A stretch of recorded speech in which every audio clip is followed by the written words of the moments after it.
Vanessa. Welcome back to my channel where you will learn, laugh, be inspired, and find your community here. I'm so excited that you're here and you are watching this video. And I'm excited for the topic today because we are going to be talking about, is it too late to start a podcast? I have heard this question all across different Facebook groups or people's opinions, or it's really been everywhere. I've seen this question, and coming from someone who has started a podcast and is now on season 2 of her podcast, I thought I'd jump into this space to talk about it. So if you like videos like this, make sure you give this video a like and subscribe so you don't miss any new videos that I put out, which is every Thursday, unless specified otherwise. So without further ado, let's jump on into this video. So to start off, I do have to say, like Instagram, the podcast realm and space is very populated. It's very saturated. But the difference is you can still be successful in your own podcast. You can still project it on your own social media platforms. And a podcast is great because it will continue to live on even after you don't do it anymore. You're going to always have it, like a blog, like your blog, and like YouTube is great, but again, YouTube can delete your account. Whereas a blog and an email list and a podcast, you're in control of that. Granted, you have a platform that you put it on, but that's like the same thing as your like Squarespace platform that you put your website on. That's the same type of thing. And you may go out and see all these different podcasts and have an idea and be like, oh, there's already another podcast just like it. But I think the biggest difference is if you want to start a podcast because you really truly love podcasts and that's something that you feel that you really want to do, then do it. Like, there's nothing stopping you.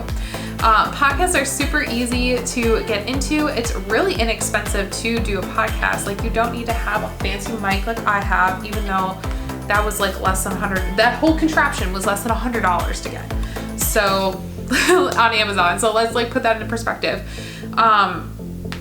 There are platforms that you can edit within the platform itself. I use Anchor, which is completely free to upload and have your podcast on, which is next level, and they connect you with sponsors. Granted, I am a sponsor for Anchor, but I do want to drop this over here as well because I really truly believe in their content. I really truly believe in what they have, and this has been the best thing for my podcast, and I can track analytics a lot better than I was able to before. And the fact that it's free and I'm connected with advertisers so I can actually be earning money, like it's amazing. It's really, really amazing. And I'll drop a link down below for them for you to check it out.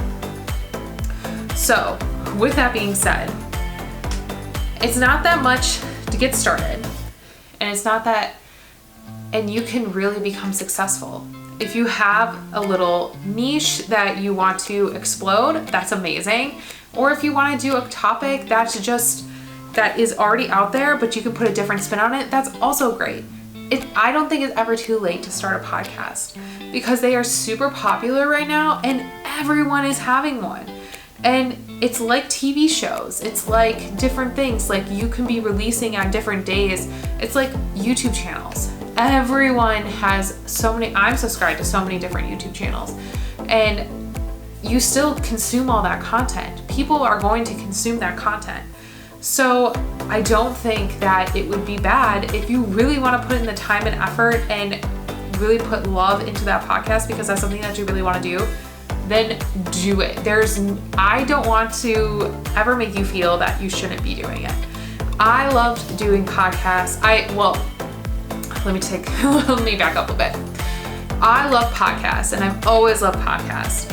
And I discovered them, this was probably like almost 4 years ago, because 4 years ago, because in college I had a long walk from my dorm room to my classes.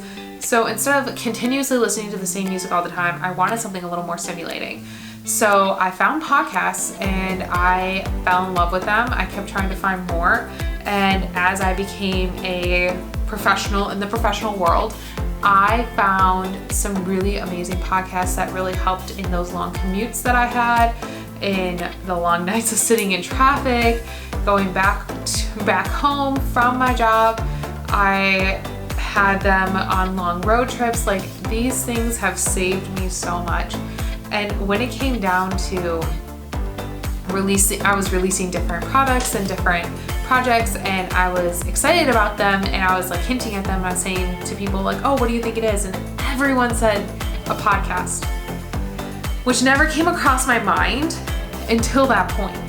And that was, like a little over a year ago, that I was like, okay, like I should do this. Like, if that's what everyone's thinking, that's what I should be doing, then let's, like, why not? Why not do it? Not that I'm saying that you should do everything that everyone thinks you should do, but this was like saying, my audience was telling this to me, like, this is what we want to see. This is what we think is happening. And it wasn't. And I was like, okay, like there is a disconnect here.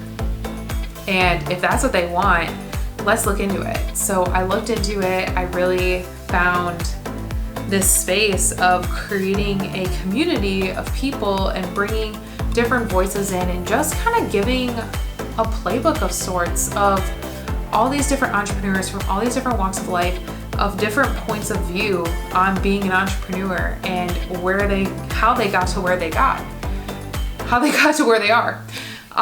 Which is why I started my podcast, because being an entrepreneur is hard. It's hard freaking work. And a lot of the times you have no idea what you're doing.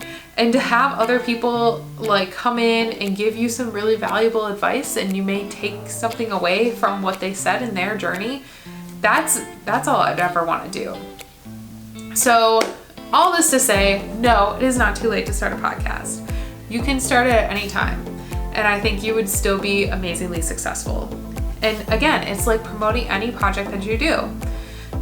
Always be consistent with your podcast, because I'm consistent. I know what I can do right now is every other week, just due to the volume of how long the episodes are, and just the space that we have, and how much time it takes to edit them.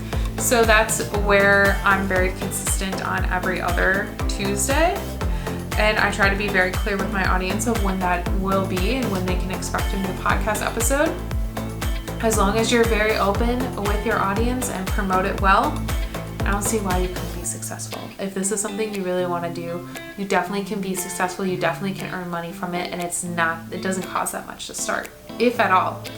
Like, if you just use your headphones and record into your phone and upload it onto Anchor, all of that was free to make a podcast. So that should be enough of a drive for you to just start, just to go for it, because who knows what it can bring, and who knows where it may take you.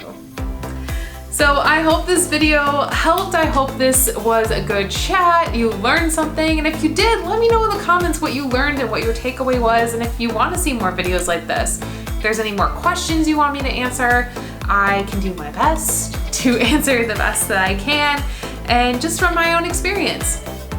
I would love to hear if you guys do start a podcast. I would love to hear it and listen to it and binge listen to all of your episodes, because that's what I've been doing lately, is finding new podcasts to listen to, because I walk a lot, I run a lot, and I also drive a lot, so I need things to listen to. So I would be so excited to learn about that. So make sure you follow me on Instagram at Vanessa Jordan Photo, which is where I live. I also have a TikTok, which is also Vanessa Jordan Photo, if you're interested in checking that out. But until next time, I'll see you guys later. Bye!